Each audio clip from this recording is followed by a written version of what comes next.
வணக்கம் நண்பர்களே. அனுமான் கனவில் வந்தால் என்ன பலன் என்பதை பற்றி தான் இன்றைய வீடியோவில் தெளிவாக அறிந்து கொள்ளவிருக்கிறோம். அனுமான் உங்கள் கனவில் வந்தால் உங்கள் ஆன்மா பகவான் அனுமானுடன் நெருக்கமான உணர்வு அல்லது பக்தி கொண்டிருக்கலாம் என்பதை குறிக்கின்றது. மேலும் இந்த கனவு உங்களை அவரை வழிபட உணர்த்துகின்றது. அவரை வழிபட்டால் உங்களின் தடைகள் அனைத்தும் நீங்கும், எதிரிகளின் தொல்லைகள் தீரும், கர்ம வினைகள் அனைத்தும் நீங்கும் என்பது நம்பிக்கை.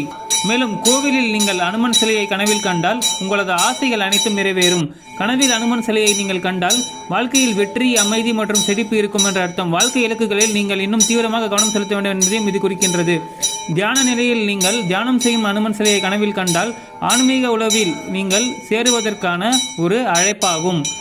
சிவப்பு நிறம் பூசப்பட்ட அனுமன் சிலையை கனவில் கண்டால் நீங்கள் வாழ்க்கையில் ஒரு புதிய கட்டத்திற்குள் நுழைவீர்கள் என்று அர்த்தம். அனுமன் சிலை மற்றும் ராமாயண புத்தகத்தை ஒன்றாக கனவு காண்பது எதிர்காலத்தில் சில வகையான சிரமங்களை பற்றிய எச்சரிக்கையாகும்.